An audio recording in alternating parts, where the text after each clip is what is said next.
I will put aside my take, my rant, my thoughts to take a phone call from a guy who's been in the field, who's done well. Kaleb in Green Bay. Kaleb, what's going on? How are you? I'm good, Van Smack. What's going on? Thanks for the vine, and thanks for the invitation to the best event on the best day on the best radio show in the country. It's an honor to compete.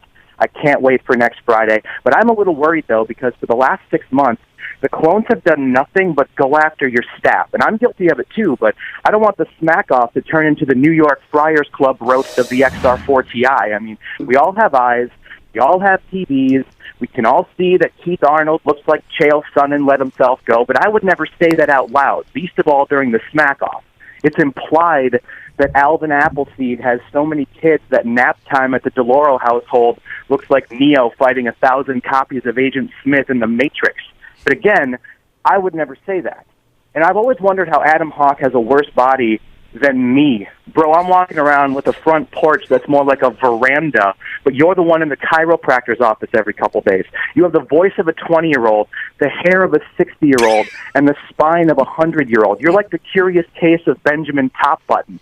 And, Jim, to be honest, I don't really have any jokes about James Kelly's forehead, or, as we Trekkies have come to call it, the final frontier. But, Jim, if I could be serious for a few moments, in 2016, I went from Twitter golden boy to Twitter whipping boy, and thenceforth it was game on for some of your most unsavory listeners. And I'm not talking about smack from 9 to 12 Pacific, which is what I signed up for. I'm talking about 24/7, 365, dudes pulling triple shifts, working overtime, offering bounties like Greg Williams in his prime, calling my house at ass o'clock in the morning and leaving sophomoric voicemails, giving my family the business on social media, taking shots at my often hospitalized brother, and finally, Jim, it all culminated this past Halloween when a psychopath felt it necessary to track down where I live, camp out 2 blocks away from my house, roll footage of me getting into my car, follow me to work, and anonymously post the ordeal on Twitter like a bitch.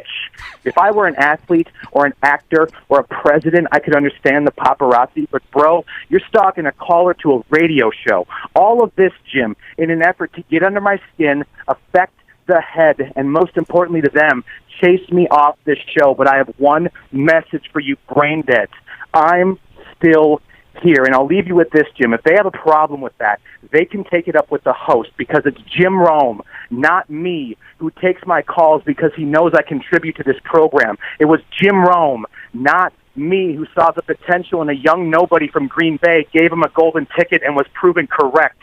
It was Jim Rome, not me, who dubbed me one of the best callers ever not to win the Smackoff, a mantle I will only carry for another week. And it was Jim Rome, not me, who said on June 19th, and I quote, Kaleb versus everybody. I don't want sympathy. I don't want a pity party. I want to take these losers to the bank. To the blood bank.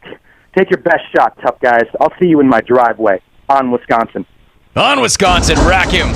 Y'all can take it up with me. I did say all those things. Kaleb in Green Bay. A one to watch still yet. Kaleb, great to hear your voice. Great to have you back. I will see you 1 week from today. I'm telling you, if you've been following this thing closely, every time I profile somebody or every time one of these guys calls, it's good. It's awesome. It's somebody who's got game, somebody who's spitting game, somebody who's going to make a difference. This guy's going to be a factor again. He's been a factor in the past. He'll be a factor again. I'm feeling it. He's ready. And I really respect guys like that coming in. They're not hoarding their material. They know they've got enough game. How about this? They've got enough game to make 2 phone calls in 1 week. Vic has made 3 phone calls this week. Kaleb's got to rise up and make another phone call a week from today. Notice these guys are not hiding. They're not hoarding. They're saying, I'm still here. Let me translate that phone call for you. What Kaleb in Green Bay just said, in effect, was, I'm still here, bitches. That's what he said. And we'll see him on Friday. Good job, Kaleb. Well done.